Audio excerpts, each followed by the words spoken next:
New Thought Media Network proudly presents It's All Love, Wednesdays at 4 p.m. Mountain Time, 6 p.m. Eastern, with Laura Mock, Maria Hartman, Wendy Ann, and Lara Brzezinski. It's All Love, a space where we open into the heart, tap into the soul's deep wisdom, and enter into the energy of love, truth, presence, and joy. It's All Love, Wednesdays at 4 p.m. Mountain Time, 6 p.m. Eastern. Hello, and welcome back to It's All Love here on New Thought Media Network. I'm your host, Lara Brzezinski, coming to you live from Arvada, Colorado. This is the space where we talk real life. If you're a mom, a working mom, a stay-at-home mom, or a mompreneur juggling all the things, you're in the right place. And if you've been with us before, you might notice that things feel a little different today. We're shifting into deeper, more honest conversations about what it really means to show up for yourself, your family, and your work. And each week, we dive into honest conversations about stress, overwhelm, purpose, joy, and what it really looks like to put yourself back on the priority list. So I will be sitting down with incredible women who are building businesses, raising families, managing homes, and doing it all in their own perfectly imperfect way. They will be sharing their stories, their challenges, their courage, and the tools that help them stay grounded, sane, and thriving. And my hope is that you leave each episode feeling supported, inspired, and a little bit more connected to yourself. All right, so let's get into today's conversation. My guest joining me today is part of one of the founders of our show, It's All Love. And today she's stepping into a little bit different of a seat where I am really interviewing her and putting her on the spotlight. So joining me today is Wendy Ann. She's a mom, a wife, an artist, a writer, and entrepreneur. And of course, just a fabulous woman. So before we dive in, Wendy, why don't you tell me a little bit about who you are and what season of life are you in right now? Oh, well, I am from Canada originally, and I live in North Carolina now. I moved here in 2007 and brought with me two small children who were 3 and just turned 2 a month after we moved here. Both of whom are now in college, which I can't believe all that time has passed since then. So one could say that my nest is empty, but I heard somebody else describe it as just having an open door instead. So I like that a lot better because it means that the door's open and they can come back anytime. But yeah, so I've done a whole bunch of different things, including, you might hear in the background, I'm a Chihuahua mom as well. So she doesn't like anybody in front of her house, so hopefully she will stop making all that noise soon. But yeah, so I'm an artist, I'm a writer. I am lucky enough to get to work at an independent bookstore part-time and just blending together a whole bunch of little things together and this thing we like to call our lives. That's fabulous. And barking dogs, I have one who's currently being quiet, but you know what? That is what it's part of our life these days when we're able to connect across the country. So, So what's the work that you're doing in the world right now for yourself, your business, and what do you absolutely love about it? Well, I'm in the phase of life, I would just call it kind of a good autumn. I love autumn anyways. It's always been my favorite season. Right now, it's still autumn outside in North Carolina.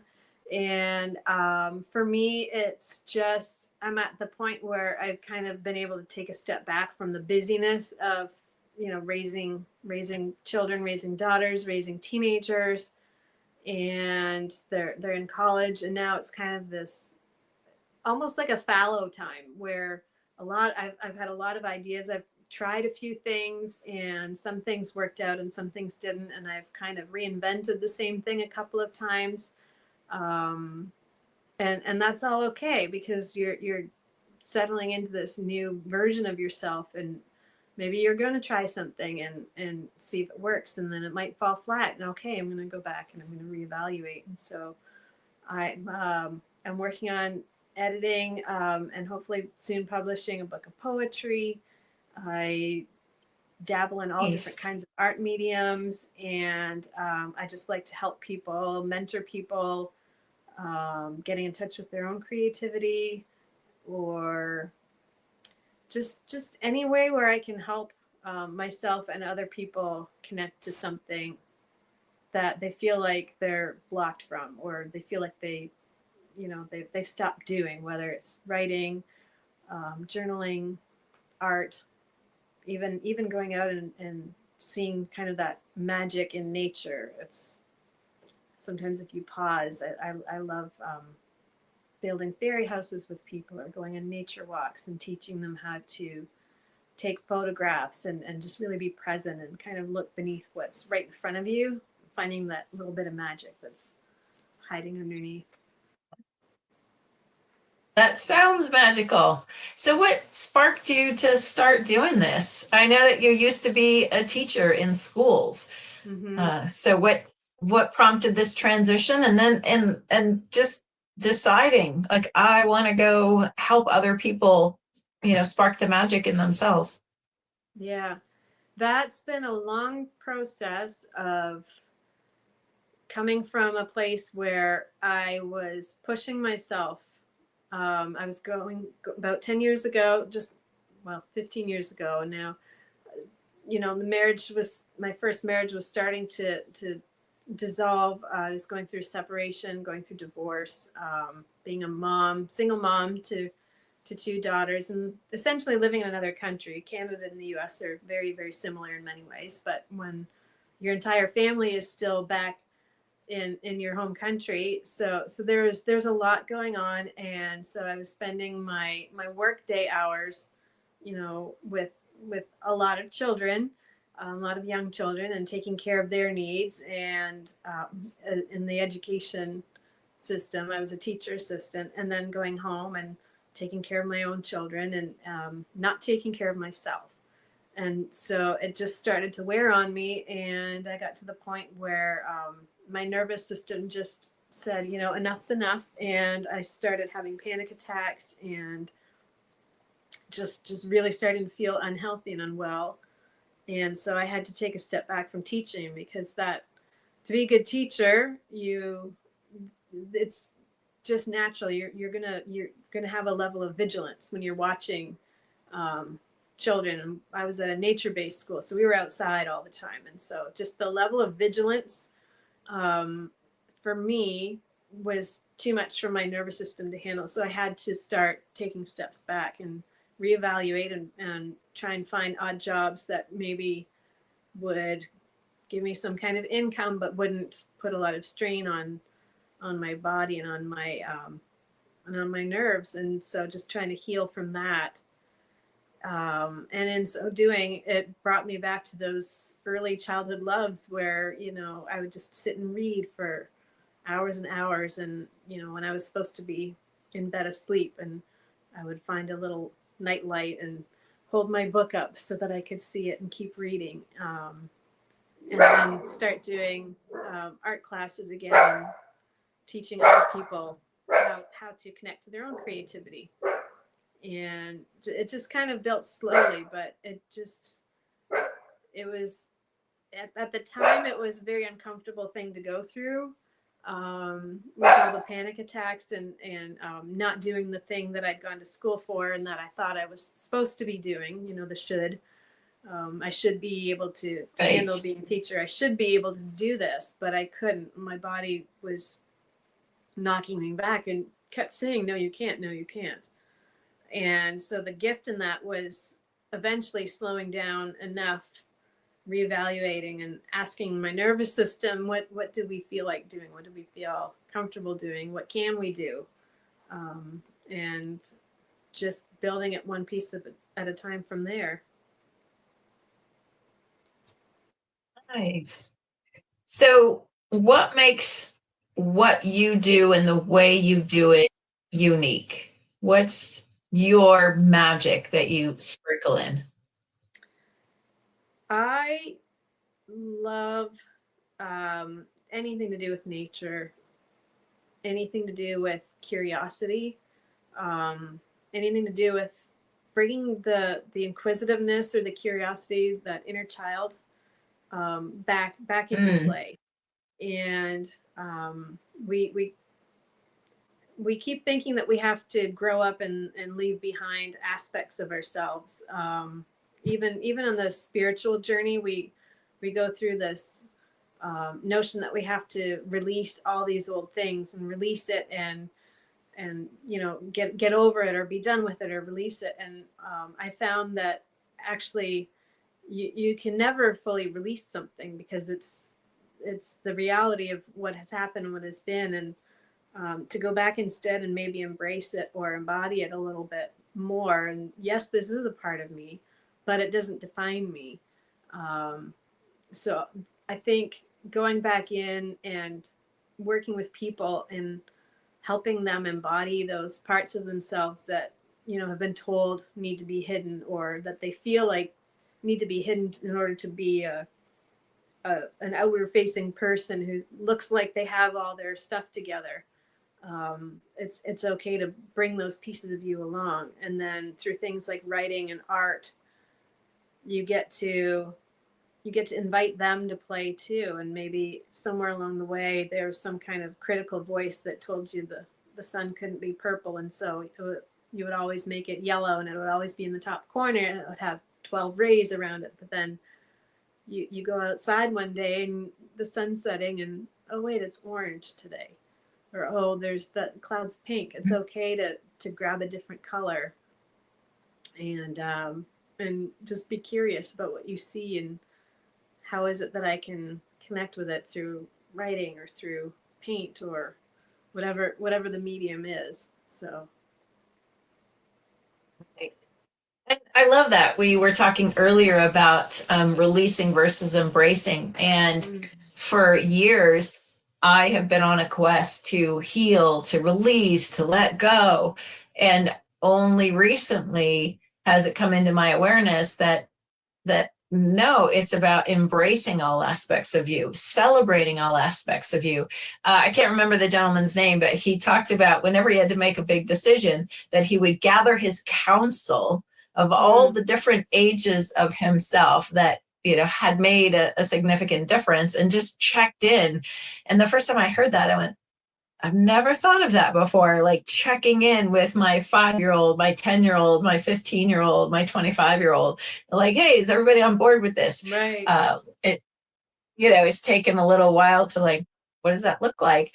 And then even what you just said about the rules, right? Not even realizing how many things that we do are based on what we were taught, and we just keep doing the things without recognizing, oh wait, I can paint this totally upside down. I can do a purple sun if I want to, right? So I had the opportunity to work with Wendy on doing some writing prompts and just allowing, and it was fascinating, with the right guidance, the right coaching, the right prompting, what came out of me. And one of Wendy's techniques is, after you write something, to read it out loud. I'd never done that before. And it was neat, because I just quickly read through it, and she guided me to say, just pause, take a breath after it. Now read it more slowly. And it brought life to it. So, that was fascinating, Wendy. Just when you walked me through that, all of a sudden I went, I just made a poem. That's pretty cool. Yeah, it was good too. And it was empowering. It was really empowering, because I never really considered myself a writer.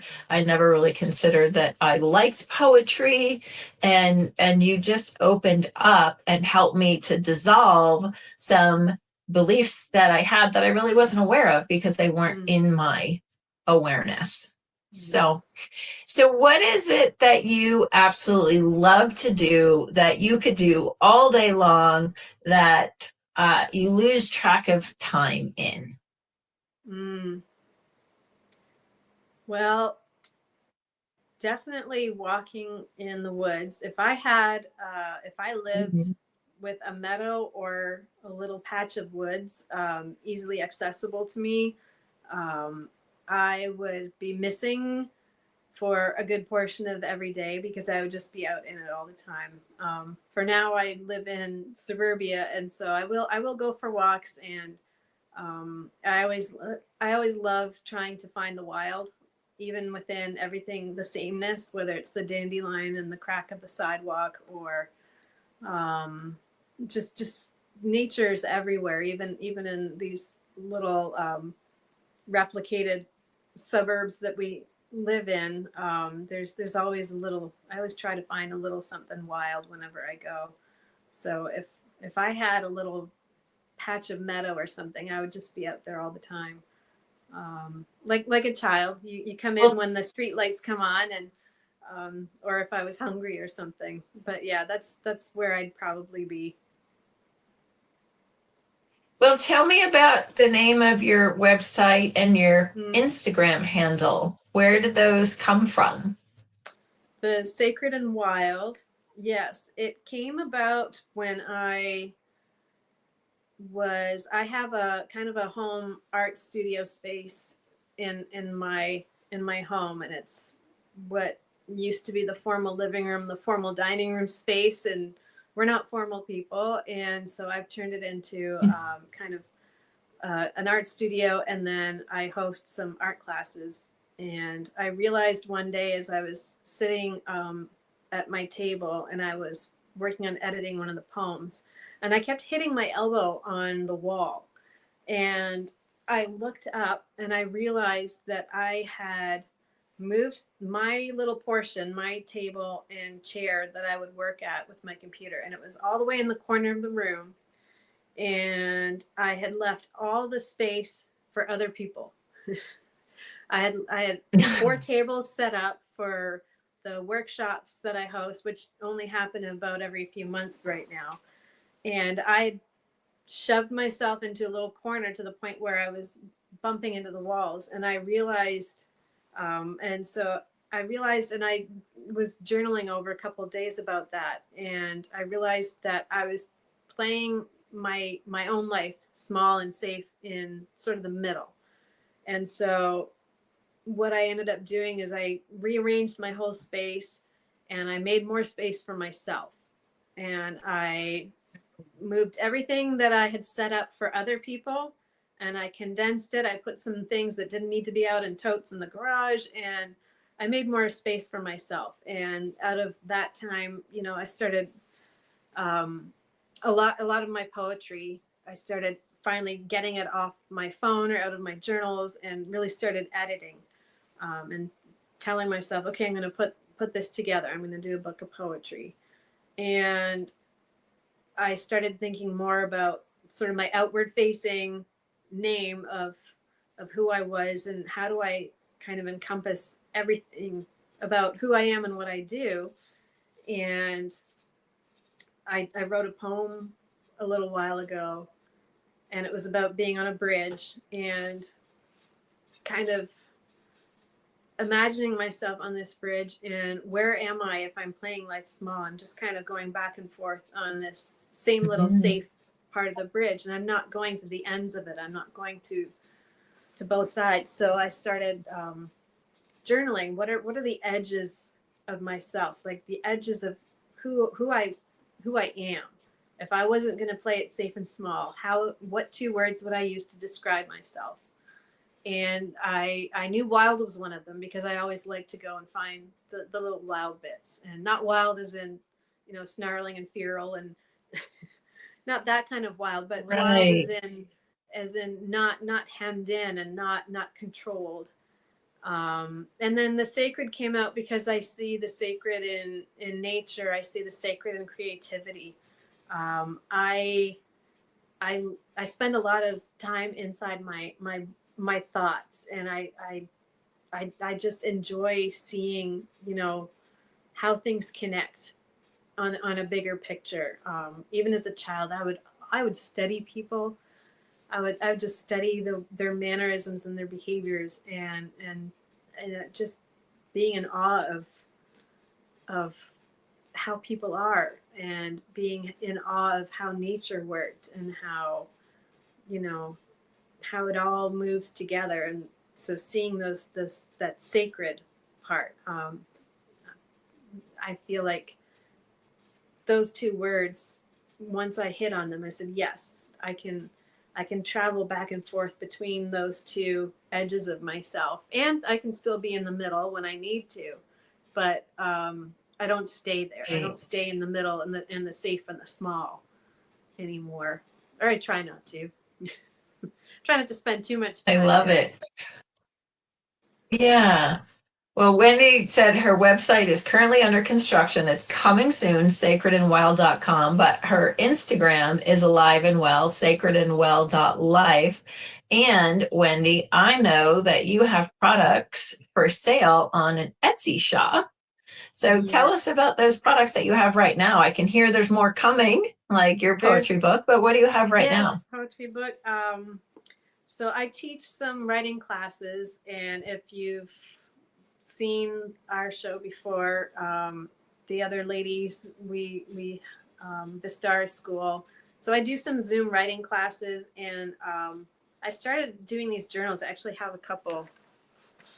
They're just in front of me because I'm getting ready to send some out. But I take composition books, and I just go crazy and go creative with them, and each one is kind of different and unique. And so that's what's on my Etsy shop right now, are some hand painted composition books.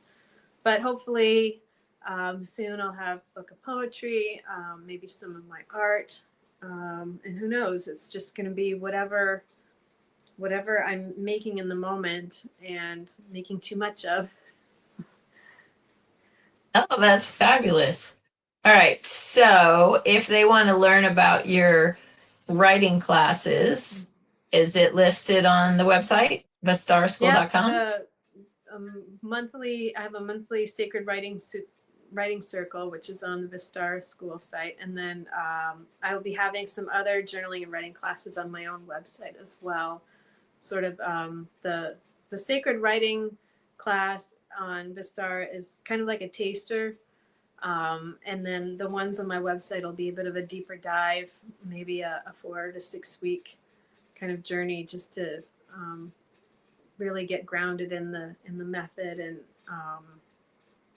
and see what can come up, and whether it's poetry or memoir or fiction, who knows what's going to come up in each individual. But the ones on my website will be a bit of a deeper dive into the magic of writing and creativity. Awesome. And before we move off of Wendy's business and what lights her up into the mom role, if you do want to reach out and connect with Wendy, her email is wendya@thestarschool.com. So, not that we're done talking about what you do and how you show up in the world, but let's talk about the real life juggling act. You're a partner, a mom, you're the house manager. Sounds like you've fortunately outgrown being the chauffeur of everyone, now that the girls are out on their own.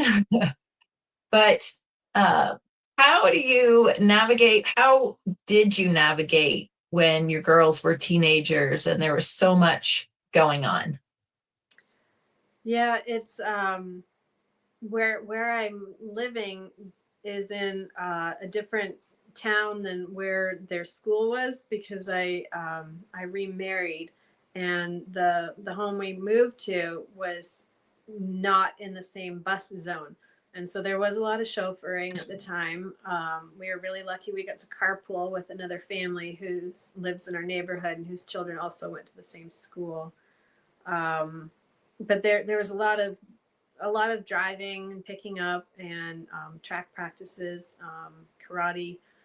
So there's a lot of time in the car. I think a lot of parents go through that phase where you know they're not with you all the time, but when they are with you, they they have their own schedules. And then I was working a few different jobs at the time as well. So it's just kind of trying to coordinate everything. Really lucky to have a supportive partner who was just happy to however he could help. So he also was a co-taxi driver for many of those activities. But yeah, it's I'm really lucky comparatively. I always think back to being in Canada and the hockey mom situation, spending all your time at arenas and tournaments and practices and things. So I kind of avoided that. My daughters didn't play a lot of sports. So I guess in some way I lucked out in the taxi driver scenario, but yeah, I don't, hockey moms, soccer moms, all the sport moms out there. That's a whole other level of busyness. I can't imagine. Right. So what was one thing that you had to learn to either let go of or delegate or just be okay with so you didn't lose your mind? Well, one of the things that, especially on nights when the girls would come back, so they would go to their dads for some of the time. And then when the night that they would come back to me, there was always a bit of a reset, not in terms of their behavior or anything, but it's two different houses and slightly different rules. And I always thought it was really important for them to have some time with the transitions, because if you've worked with kids, had kids, transition times are really important. You have to ready people. And this is something that, by the way, that we don't do for ourselves as adults. We don't allow ourselves transition time between the two things. We just go. But for my children, transition times, and for me to keep myself, also with the ease of the transition from not having them to having them. So the big thing when they would come back, we would do breakfast for dinner. That was like the easy thing. You can do scrambled eggs and toast and sweet potato fries or something, and make it really easy. Everybody gets in their jammies and we watch TV and eat a dinner that probably took maybe 15 minutes to throw together. But breakfast for dinner was kind of a standby. Taking little things like that, and something that made it easy for me, but turning it into something kind of special. Maybe Right. a little bit of a celebration of, okay, we're back together, and I'm happy to see you, and I'm tired, and not lying to my kids, pretending everything was okay. I would tell them, I'm tired today. It was a long day, and so we're gonna just get cozy and have breakfast for dinner. And I think being honest with myself and with them, it makes it a lot easier. If age appropriate with kids as they're growing older. Right. When I was having panic attacks, I didn't tell them at the time because they were still really young when I started having them. But if I was having a day where there was maybe the chance of one happening, and I would just let them know. I said, sometimes I've overexerted myself. I got overtired. I might just have to lie down on the floor and put my feet up for a few minutes, and just so that they wouldn't be afraid. But as they got a little older, I would be honest with them, and I would tell them about, this is how the nervous system works, and this is how my nervous system worked. And probably it was genetic, because I think, my mother, my grandmother, it might have been something that they dealt with, but they never talked about it. And so I was honest with them about it, to the point where one of my daughters did have a panic attack, and she called me later that day and let me know that it had happened, and she knew what to do. She said, I talked to the people around me, and I just, that somebody got me some water, and I just sat on the floor, and I knew it was going to pass because I knew what it was. And I was just like, wow, look at that. So that's another way to make things easy, is to just be open and communicate what the, as best as you can, what is actually the truth. You don't have to push through it because people inherently want to help, but people don't know how to Right. help if you don't actually give guidelines or let people know this is what's going on in my life. So Right. breakfast for dinner That's and fabulous. being open. Awesome. So when you start to feel yourself feeling stressed, stretched too thin, you're starting, what is another go-to reset that you use that is something that like someone else might be able to say, oh, that might work for me, aside from, sitting on the floor because I'm in a panic attack. What can I do Right. before that happens? Hopefully there's a lot of things that you can do before you get to that point. Conscious breathing. And I think I've talked about this before on our podcast, is taking a deep breath. And then when you feel like you've taken a deep breath, try and take one more sip of air.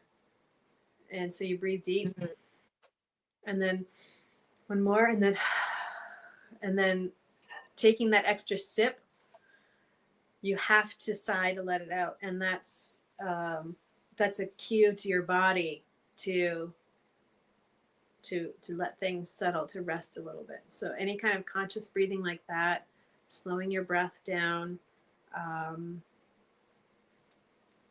finding something cold, ice cube, cold water, doing something.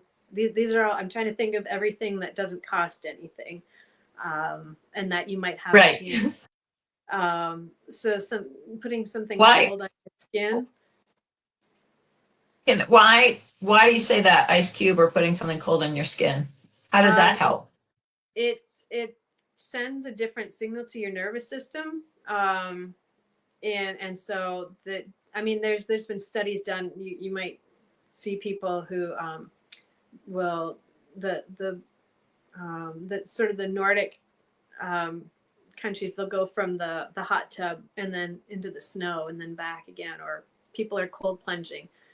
Something about that kind of, it shocks the nervous system a little bit, and it helps your vagus nerve. It helps strengthen it. It helps kind of give you more resilience. Again, there's a lot of science behind why that helps, but it also, it's just a different sensation, so that you're not focusing on whatever unpleasant is going on with your body. If you're sitting there, oh, my chest hurts and I'm, my heart's racing and I'm feeling all tight, and then you put an ice cube, say, on your wrist or something, and now I'm thinking about how cold this is, and now, okay, it's really cold. I might move it on the back of my neck, and maybe I might put it on my forehead or something, and it just kind of disrupts that, the racing thoughts, because the thoughts are the part that takes stress and turns it over into something more. So being aware of my thoughts when I'm starting to scan for, the uh-ohs, or how bad is this going to get, or this isn't going very well, and what am I going to do about this? If that starts happening, then bare feet in the grass, stare at the sun, taking some deep breaths, and then thinking about my routine and what am I doing in the mornings and the evenings, and how can I start and finish my day to make sure that there's some gentleness in it. I really like the whole ice cube, because what I heard you saying is it's shifting your focus. Mm-hmm. And the stress and the panic attacks usually happen, speaking for myself, when I just start going down a mental spiral and get stressed out about, everything I have to do, or I forgot to do this, or what if, and that is like, that's really cool.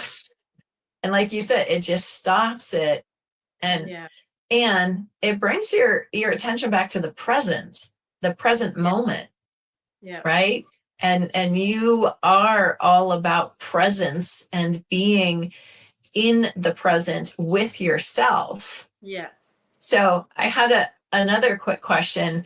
Do you have any, something else you said before I jump off is I love the expression, oh, look it. Rescue boy.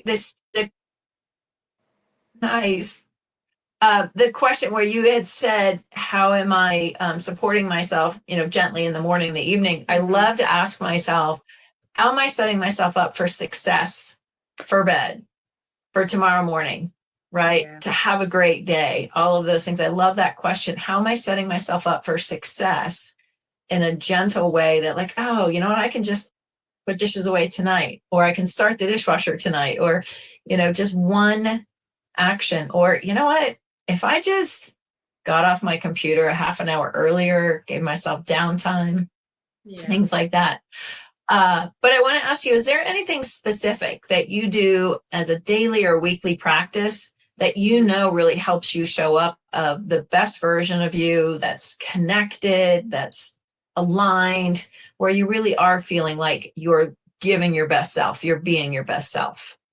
Yes. And I know that this is what this is, because when I don't do it is when I really start slipping into I try not to think of them as negative habits, because what these things are when I'm not showing up as my best self, they're not bad things. But if I am stressed, I might watch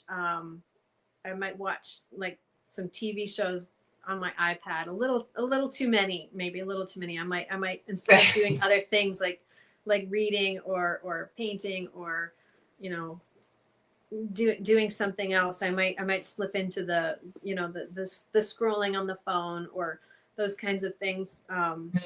And even though we could be critical on those sorts of things, they still, I feel like they're there for my awareness. If I find myself, in the morning, my non-negotiable is I'm a tea granny. I have to have my mug of tea in the morning, a couple mugs of tea. But I'll get in a habit where maybe I'm just watching something random on my iPad, and that's, for me, that's the slope when I have to become aware. Okay, am I in some kind of avoidance?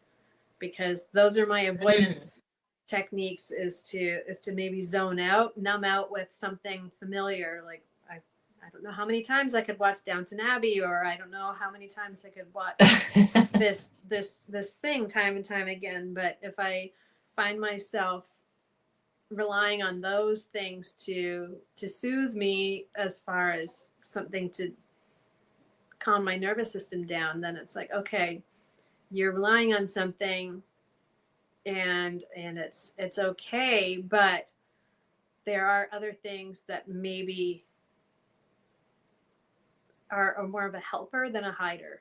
um, those other habits, I always think of, I'm just kind of hiding myself away, and it's not, they're not helping me, they're not hurting me. There's definitely harmful habits out there, but they're not hurting me, but they're definitely not helping me. And so for me, my favorite thing to do in the morning is to just have a cup of tea and journal a little bit. And then when I'm done my journaling, maybe pick up a book and read a little bit. And now I've engaged my creativity. I've maybe even gotten in touch with myself a little bit with journaling, like maybe something's coming up, and writing about it gets it out of my head, so then I'm not swirling in these same thoughts all day. Or maybe I've processed it by writing it down, and kind of answered a question that I didn't even know I was asking. And then reading engages kind of that curious part of my brain, or the creative part of me. And if those two things, at least one of those two things, happen to start my day, then the rest of it just kind of flows from that. Thanks. So what has been your biggest challenge lately? That thing that you're handling, you don't want to talk about, but it's real, if you're comfortable sharing. Yeah, I'm a very open book. I don't I'm not ashamed of, who I've been at any points in my life. And I think that when we are open about our struggles, it allows people to connect with our stories, with each other, and then you're not feeling like you're alone in something. So for me, and we touched on this when we were talking earlier, but it's that mindset of not enough, of not being enough, not doing enough, not having enough financial stability, going through, the whole panic attacks, and I ended up with some health challenges, some autoimmune, just undiagnosed, but still very real challenges that for a long time made memory, attention, difficult, energy, body pains, all kinds of things. So I found it really hard to maintain a full-time job, and then it just get harder and more difficult to maintain other kinds of work. And so I've struggled over the last I don't know how long, let's say 6 or 7 years, with trying to find some kind of employment that could give some semblance of an income, and allow me to feel like I was contributing and somewhat independent, without overtaxing my system, because I've always been a sensitive person, but then with the panic attacks and the autoimmune things, it's hard. It's a challenge. And even I was working at a busy retail last year at Christmas time, and it was a bookstore chain, and I love books, and I've worked in bookstores many times, and I found at the end of some of those shifts, I was just so tired I couldn't keep my eyes open, and the store was so big, and I was really hard on myself. Like, it felt like this is something I should do. Like, it's not hard work. Why can't I do that? And so that's when I would get really hard on myself, and that's been a big challenge, is how to create a life that supports me as a sensitive person with various challenges. How do I find something that can do that? And so now I seem to have found a really good balance. I'm working part-time at an adorable independent bookstore near here, and then that leaves me with enough time and energy to come home and maybe make a healthy meal and take the dog out for a little walk, and then be a little bit creative, and maybe start pecking away at editing some of that poetry, and hopefully self-publishing that and getting that together. But yeah, it's been a challenge, the financial and employment balancing act. It's been hard, but it's been important for me to find myself and factor myself in to thinking about what works, trying. And I think I've talked about this earlier, trying something and it didn't work out. I've tried a few different jobs over the last few years, and being okay with saying, that didn't work out, and I tried, but being honest with whoever had hired me, and being honest with them, this is who I am and this is what I have to offer, and I'm really creative, and I'm a team person, I'm a rule follower. Like, I'm not I won't just sit around and in the downtime, I'm somebody who I will, if nothing else, I will clean a shelf or something, but also being honest with them and saying, I have some autoimmune challenges, and there are days where I might flare up, and I don't know when that is. And if I ever call in sick, I really am sick. I'm not just, off having, lunch with the ladies or something. So it's been even though on the surface it looks like, a lot has been taken away from me as far as my vitality and my health, but what it's given me is the beautiful thing of checking in with myself, and I'm not just going around life doing everything for everybody else like I was before. I check in with myself first, and how does this make me feel? And that's, in the end, that's actually been a real gift, because I have enough for me and for everybody in my sphere. Right. Right. I think that's the number one challenge as moms is in the beginning when they were so little, right? They were completely reliant on us.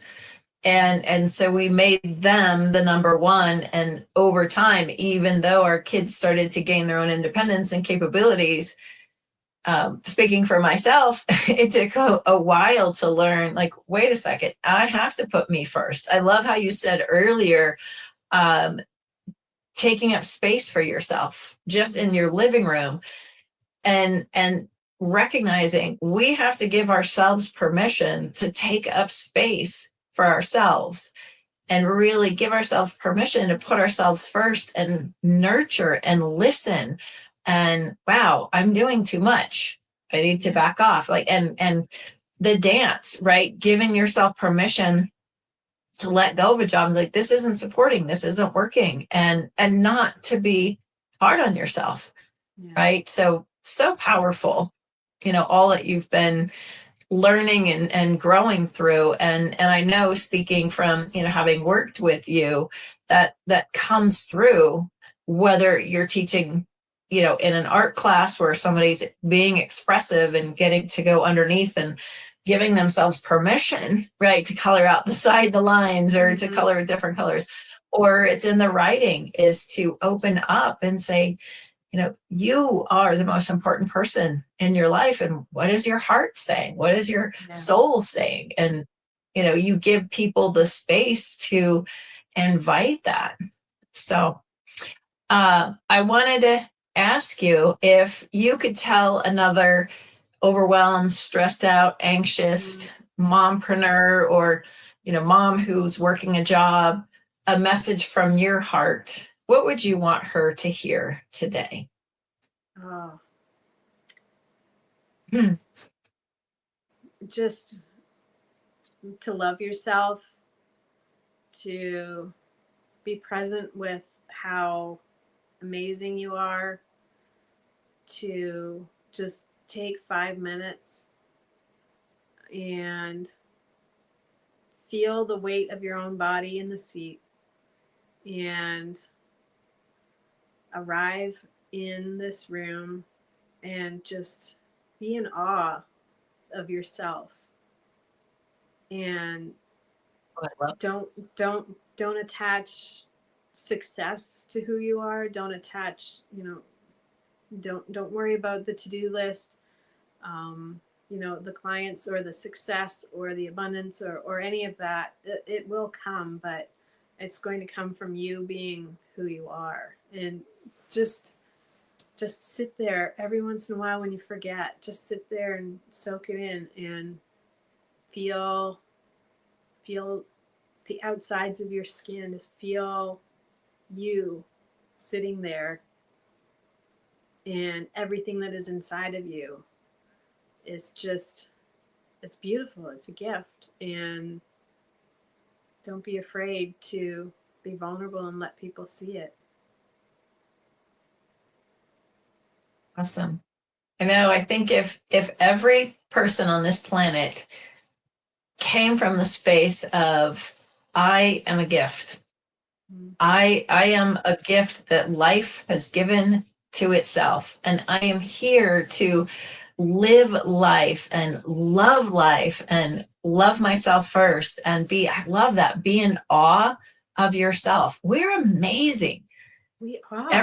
Just the fact that we don't have to think about breathing. We don't have to think about beating our heart, and our body knows what to do with the food that we put in. Like, it's amazing. And I feel like we're all so busy focusing on the outside world, trying to do it right, that we forget those simple things that you just shared. Be present in your body, feel your skin, be present wherever you are all day long. Be present in yourself. That's beautiful. So what would be a trick, a tool, or a practice that you could hand to the mom that's listening as a lifeline, because you know it really has helped you so much and it's been your lifeline, what would you say is your number one? For me, it's my pen. It's my pen. Whether you get yourself into a practice of journaling every morning with your cup of coffee, or at bed at night. I started reading a book, and one of the prompts, which is a great one if you are somebody who doesn't have a lot of time, and you don't have a lot of time to write, you can just make a list of what's something you saw in the last 24 hours. And just what did you see in the last 24 hours? And then you can think about, oh, okay, what was amazing in the last 24 hours. It doesn't even have to be amazing. And then you're casting back in those little moments where you're present. Okay, I read a chapter in my book this morning, and just make a little list of something in the last 24 hours. And that's all you really need to do. Just those little moments of presence. And if you have more time, then journal a little bit more. Find a prompt that's going to get you to ask yourself questions, or how do I feel about this? Or maybe all of a sudden a poem's tumbling out. Who knows? But for me, it's definitely my pen. And then if it runs out of ink, I'll just get another one. Right. I love it. And there's so much research around the value of getting things out, getting them on paper, and then you can look at them and like, oh, wait. For me at night, and I don't necessarily write this, but before I go to bed at night, I ask myself, what was the best part of your day today? And so the same thing where you're looking back over your day and reliving like, oh, that was good. But what was the best part? Right. So I go to bed with this wonderful feeling because I'm focusing on what worked, what went well, and, what filled me up. So I used to do beautiful. that with my daughters when they got off the school bus every day. Yeah. Sometimes asking kids those, how was your day? Oh, fine. You're not going to get them to get into the question. So I just asked them, what was your favorite part of today? And then they would tell me. And that just kind of, I got to hear the something good about every day that they had. I wish I'd kept a little journal of that, but right. Cute In to hindsight. look over now, but yeah, maybe I was. That is a great tip for moms. Yeah. To help your kiddos shift their focus to, what went well today? What lit me up? What was fun? And get them to open up. I love that. As you said, and asking yourself that every night. Yeah. Right. I'm going to do that tonight. Beautiful. Well, actually, awesome. This we're going to wrap. Be the best part of my day. So getting to spend time with Laura. Oh, good. The best part of my day. I know, this was really fun. So wrapping up, I just wanted to remind people that Wendy's website, sacredandwild.com, is coming. You can find out what she's up to and see her work on her Instagram, sacredandwild.life. You can also shop for her gorgeous journals at her Etsy shop, Wendy Ann Studios. If you want to contact her, email at wendya@vistaraschool.com. And so thanks so much for joining. We are broadcasting here on New Thought Media Network, which is a global broadcast network of positive music, media, entertainment, right? Messages to serve and support you wherever you are in your life. And here we're hoping that you as a mom or a woman in business found something for yourself to carry forward to help you in your life. And if any of our programming here at New Thought Media Network is supporting you, please visit our website, ntmedia.org/donate. If you want to learn about what I do, Rate and Joy Coaching, where I support mompreneurs to thrive in their lives and their business, then send me an email. I would love to connect with you. And join us again next week at 4 o'clock Mountain Time, 6 o'clock Eastern Time. And before we hop off, Wendy, any last words, suggestions, tips, tools, insight, magic that you would like to share? I think the key word there is magic. Is go outside, find something that catches your eye, and just let your curiosity mingle with it a little bit and see what magic unfolds. I love it. I love the expression to be in the magic and the miracles of life, whether you call it life, universe, nature, but be present and see what magic is unfolding in your life. All right. Well, thanks so much for joining, Wendy. Thanks everyone for watching. Until next week, go out and be in the magic.